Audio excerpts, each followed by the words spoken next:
ओम शांति। आज है 4 मार्च 2022 के ईश्वरीय महावाक्य। पहले सुनते हैं मुरली के मुख्य पॉइंट्स। बाबा ने कहा, अभी बाप तुमको विश्व की बादशाही दे रहे हैं, और क्या चाहिए। तुमको जितना वर्षा लेना है सो बाप से ले लो। रात को जाग कर भी कमाई करनी चाहिए। तुम्हें अमृत वेले उठने की भी आदत डालनी है। अभी देह सहित सारी दुनिया को भूल देही अभिमानी बनो। एक बाप के सिवाय बाकी सबको भूलते जाओ। पूरा नष्टो मोहाबन स्वर्ग का मालिक बनने का पुरुषार्थ करना है। फिर बाबा ने कहा, इस समय बाप तुम्हें सेकंड में जीवन मुक्ति देते हैं, लेकिन जीवन मुक्ति में उच्च पद प्राप्त करने के लिए पुरुषार्थ भी जरूर करना पड़े। आगे चलकर माया के बहुत तूफान आएंगे, तुम्हें सावधान रहना है। माया भी कम नहीं है, ऐसे तूफान लाती है जो पुराने पुराने पत्ते भी गिर जाते हैं। बाबा से प्रतिज्ञा करनी चाहिए कि बाबा हम आपके ही होकर रहेंगे। इस प्रतिज्ञा को डायरी में नोट करो और फिर बार बार पढ़ते रहो। थोड़ी भी भूल हो जाए तो बताना चाहिए, नहीं तो भूल वृद्धि को पाती रहेगी। कभी चोरी आदि नहीं करनी, नहीं तो आदत पड़ जाएगी। फिर उन्हें लास्ट में धर्मराज के बहुत डंडे खाने पड़ेंगे। तुम्हें कोई भी प्रकार का लोभ नहीं रखना चाहिए। शिव बाबा के भंडारे से जो मिला सो अच्छा। कहा भी जाता है, मांगने से मरना भला। और लास्ट में बाबा ने कहा, यह लोभ तो रख सकते हैं कि हमें सारे विश्व का मालिक बनना है। हर एक को सदा सुखी सदा शांत में बनाना है। कलयुगी भ्रष्टाचारी मनुष्यों को सतयुगी श्रेष्ठाचारी बनाना है। और अब सुनते हैं महावाक्यों को विस्तार से। मुरली का सार। मीठे बच्चे, रात को जागकर कमाई करो, अमृत वेले उठने की आदत डालो। प्रश्न, ज्ञान में आते ही जो नशा चढ़ता है, उस नशे को स्थायी रखने की विधि क्या है। उत्तर, जब ज्ञान में नए नए आते हैं तो बहुत नशा चढ़ता है। उसी समय अपने आप से अनेक प्रतिज्ञाएं भी करते हैं। बाबा कहते, वह प्रतिज्ञाएं डायरी में नोट कर लो, फिर उसे रिवाइज करते रहो तो नशा स्थायी रहेगा। नहीं तो माया के तूफानों में आने से नशा उड़ जाएगा। अगर कोई भूल चलते चलते हो जाए तो फौरन सुनाकर हल्के हो जाओ, फिर दोबारा वह भूल ना हो, नहीं तो वृद्धि होती रहेगी। गीत, दुखियों पर रहम करो माँ बाप हमारे। ओम शांति। यह गीत बहुत अच्छा है, क्योंकि दुखी तो सारी दुनिया है और याद भी करते आए हैं, तुम मात पिता हम बालक तेरे, तुम्हारी कृपा से सुख घनेरे मिलते हैं। इस समय सारी दुनिया दुखी है, इसलिए फिर बाप को याद करते हैं तो माँ को भी जरूर करेंगे। यह गीत बहुत अच्छा है। तुम जानते हो, माँ बाप के पास जन्म लेने से हमको वर्षा मिलता है 1 सेकंड में। भारत में यह गायन है। बच्चे अब सम्मुख बैठे हैं। जगत अम्बा है तो जरूर जगत पिता भी होगा, उनके ऊपर भी कोई होगा, क्योंकि इस समय सुख धाम का वर्षा मिलना है तो सुख धाम की स्थापना करने वाला मात पिता भी चाहिए। कोई मात पिता साहूकार होते हैं तो उनका फर्स्ट क्लास घर होता है। कोई मात पिता गरीब होते हैं तो घर भी ऐसा ही होगा। सतयुग में देखो, राधे कृष्ण हैं, उन्हों को पहली पहली बादशाही मिली है। राधे जरूर कोई राजा के पास जन्म लेगी तो राजकुमारी होगी, और श्री कृष्ण राजकुमार होगा। फिर उन्हों की शादी करनी ही है, यह तो बरोबर है। मात पिता अब दैवी राजधानी स्थापन कर रहे हैं। देवी देवताएं सूर्यवंशी महाराजा महारानी थे। तुम जानते हो इन्हों को यह मर्तबा कैसे मिला। राम सीता को चंद्रवंशी राजाई कैसे मिली? कलयुग के अंत में तो कुछ भी नहीं है, यह है पढ़ाई से राजाई। जैसे उस पढ़ाई से इंजीनियर, बैरिस्टर आदि बनते हैं, यह है फिर पढ़ाई से राजाओं का राजा बनना। एक ही बाप है जो राजाई पद के लिए राजयोग सिखलाते हैं, और कोई ऐसी यूनिवर्सिटी नहीं जहां राज्य पद प्राप्त करने के लिए पुरुषार्थ कराया जाता हो। इसका नाम ही है गीता पाठशाला। गीता से तो राजाई पद मिलता है। अच्छा, वेद उपनिषद से कौन सा पद मिलता है? राजयोग तो भगवान ही आकर सिखलाते हैं। कितनी सहज बात है। कल की बात है, बरोबर लक्ष्मी नारायण का राज्य था। गाते भी हैं, क्राइस्ट से 3000 वर्ष पहले देवताओं का राज्य था। उन्हों को कैसे मिला? जरूर भगवान ने विनाश के पहले पढ़ाया है, उनके बाद ही विनाश हुआ होगा, फिर राजयोग से सतयुग में राज्य पद पाया होगा। यह है संगम। तुम लिख सकते हो, इस समय ही सेकंड में सूर्यवंशी चंद्रवंशी राजाई प्राप्त हो सकती है। आकर समझो। चित्रों पर तुम अच्छी तरह समझा सकते हो। समझाने वाले शुरुड बुद्धि, समझदार चाहिए। ब्रह्मा कुमार और कुमारियां सो शिव के पोत्रे और पोत्रियां हुए, परंतु बाप कहते हैं मुझे कोटों में कोई पहचानते हैं और मुझसे वर्षा लेते हैं। सेकंड में जीवन मुक्ति पाते हैं। फिर जीवन मुक्ति में उच्च पद प्राप्त करने के लिए पुरुषार्थ करना है। यह सब समझाने के लिए यह मेले प्रदर्शनी निकले हैं। ख्यालात चलता है, नई नई पॉइंट्स निकलती हैं।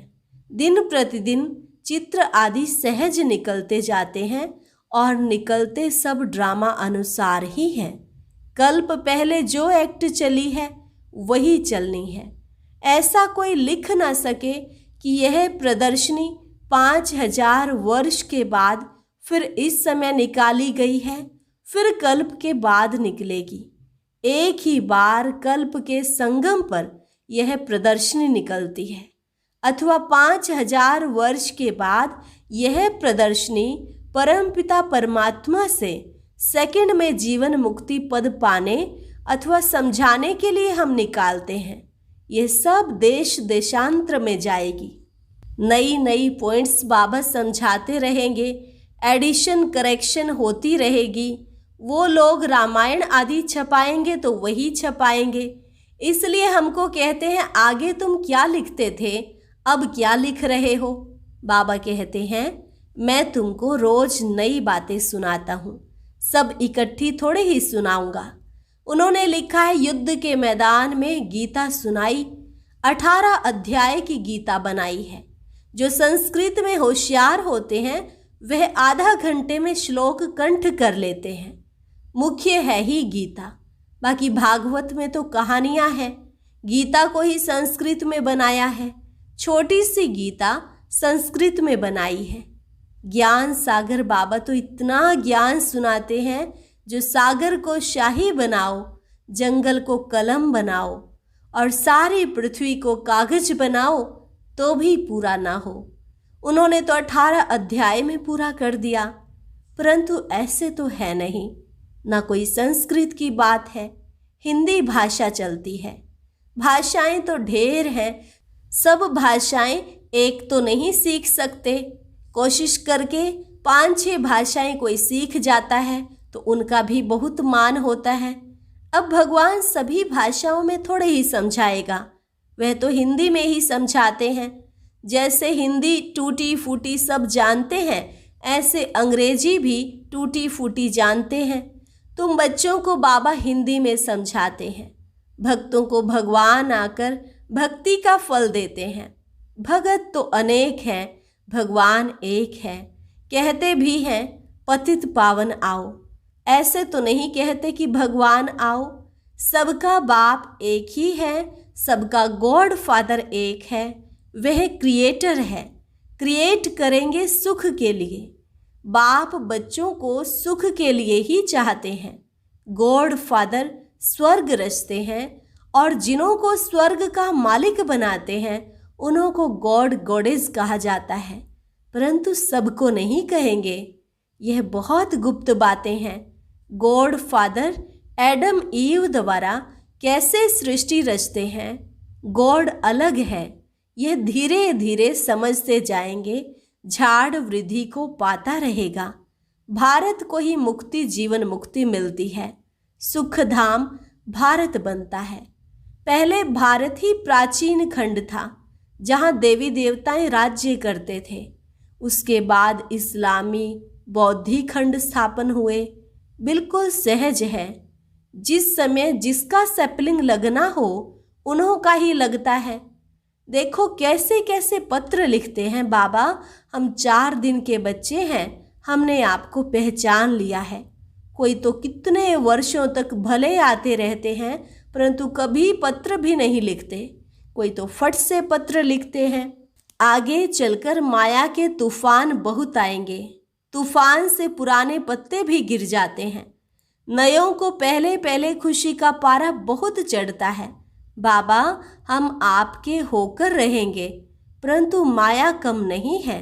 जब प्रतिज्ञा करते हो तो डायरी पर नोट रखो तो हमने क्या क्या प्रतिज्ञा की है। कई तो प्रतिज्ञा कर फिर कभी डायरी को देखते भी नहीं हैं। इससे क्या फ़ायदा। ऐसा नहीं हमारे पिछाड़ी वाले पढ़ेंगे। यहाँ तो कोई पोतरे पोतरी आदि रहने नहीं हैं। जिसने जो उठाया सो उठाया, ना पढ़ा तो कच्चा ही रह जाएगा।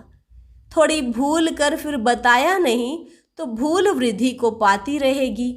एक कहानी भी है कि माँ का कान पकड़ा कि तुमने मुझे पहले क्यों नहीं सुनाया, पहले सुनाती तो मुझे जेल नहीं मिलता।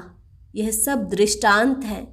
कभी चोरी नहीं करनी चाहिए, नहीं तो आदत पड़ जाएगी और धर्मराज के बहुत डंडे खाने पड़ेंगे। अब बाप से जितना वर्षा लेना हो सो ले लो। विश्व की बादशाही बाप दे रहे हैं और क्या दें, बाकी रहा ही क्या। अपनी बैगरी जीवन है, इसमें देही अभिमानी बनना है। देह सहित सारी दुनिया को हम भूलते हैं। लोभ नहीं रखना चाहिए, जो मिले सो अच्छा। कहा जाता है मांगने से मरना भला। शिव बाबा के भंडारे से तो सब कुछ मिलता ही है। अमृत वेले आप पे ही उठने की आदत डालनी है। रात को जाग कर कमाई करो। बाबा ने यह तन बहुत अनुभवी लिया है। वह भी रत्न, यह भी ज्ञान रत्न। आजकल झूठे हीरे भी ऐसे निकले हैं जो बात मत पूछो। चित्रों पर समझाना बहुत सहज है। सेकंड में बाप से आकर वर्षा ले लो। ऊपर में बाबा, यह है ब्रह्मा कुमार कुमारियाँ। जब से हम बाबा के बने तो जीवन मुक्ति का वर्षा तो है ही, बाकी हम पुरुषार्थ करते हैं उच्च पद पाने का। परम पिता परमात्मा ब्रह्मा द्वारा मनुष्य सृष्टि रचते हैं। बांधेलियाँ कहती हैं बाबा बस हम आपको ही याद करते हैं।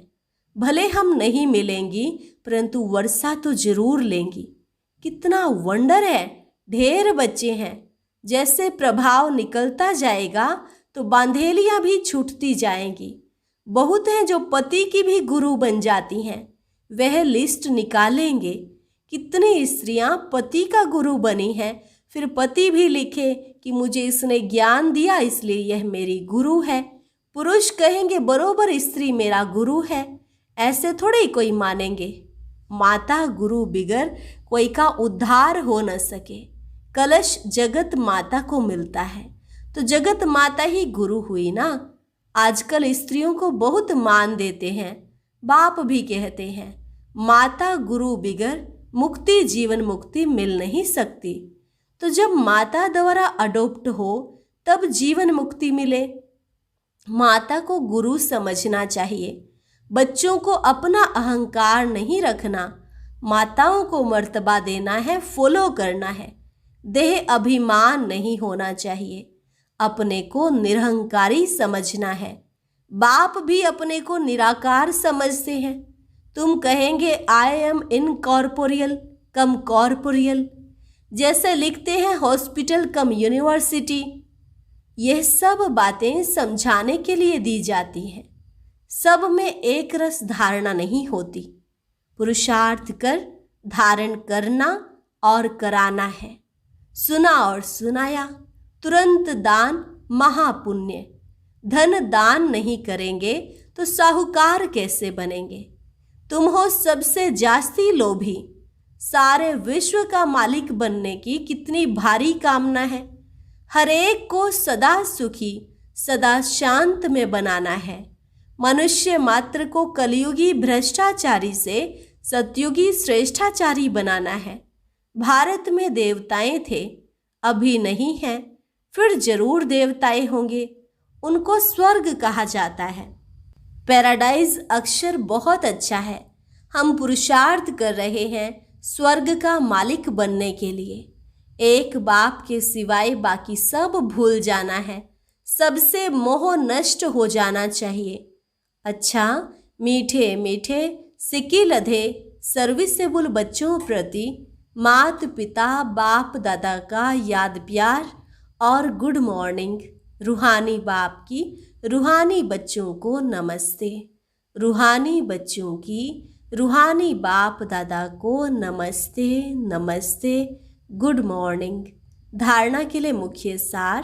पहली पॉइंट, इस बैगरी जीवन में पूरा देही अभिमानी बनना है। किसी भी चीज का जास्ती लोभ नहीं रखना है। जो मिले सो अच्छा, मांगने से मरना भला। दूसरी पॉइंट, अपना अहंकार न रख, माताओं को मर्तबा देना है। बाप समान निराकारी निरहंकारी बनना है। ज्ञान धन का दान करना है। वरदान, चारों ही सब्जेक्ट को अपने स्वरूप में लाने वाले विश्व कल्याणकारी भव। चारों ही सब्जेक्ट को अपने स्वरूप में लाने वाले विश्व कल्याणकारी भव। पढ़ाई की जो 4 सब्जेक्ट हैं उन सब का एक दो के साथ संबंध है। जो ज्ञानी तु आत्मा है वह योगी तु आत्मा भी अवश्य होगा, और जिसने ज्ञान योग को अपनी नेचर बना लिया उसके कर्म नेचुरल युक्ति युक्त व श्रेष्ठ होंगे। स्वभाव संस्कार धारणा स्वरूप होंगे। जिनके पास इन तीनों सब्जेक्ट की अनुभूतियों का खजाना है वह मास्टर दाता अर्थात सेवाधारी स्वतः बन जाते हैं। जो इन चारों सब्जेक्ट में नंबर 1 लेते हैं उन्हें ही कहा जाता है विश्व कल्याणकारी। स्लोगन, माया के विकराल रूप के खेल को साक्षी होकर देखो तो निर्भय रहेंगे। माया के विकराल रूप के खेल को साक्षी होकर देखो तो निर्भय रहेंगे। अनमोल ज्ञान रत्न, दादियों की पुरानी डायरी से। ज्ञान की महसूसता का सुख है ही शांति, अर्थात निर्विकल्प हो जाना। अंदर जाने से शांत रूप हो जाते हैं। इस अविनाशी ज्ञान से संपूर्ण शांति के स्थान पर जाए पहुंचते हैं। शांत अर्थात योग निष्ठी अवस्था को धारण करने से योग की बहुत तेज लाइट निकलती है। जो दिन रात ऐसी मीठी योग की अवस्था में रहते हैं उन्हें अपरम अपार खुशी होती है। उनके सब हद के बंधन टूट बेहद की स्थायी खुशी प्रकट हो जाती है। ऐसी अवस्था में दिल बहुत हल्की रहती है और खुशी की लहरों में फूले नहीं समाते हैं। यही निष्ठा योग की चाबी है जो हम दैवी वत्सों ने पिता ईश्वर द्वारा प्राप्त की है। अच्छा, और अब सुनते हैं आज का अव्यक्त ज्ञान मोती। ये एक बहुत संस्कारितापूर्ण वीडियो है, जरूर देखें, कोई भी मिस ना करे।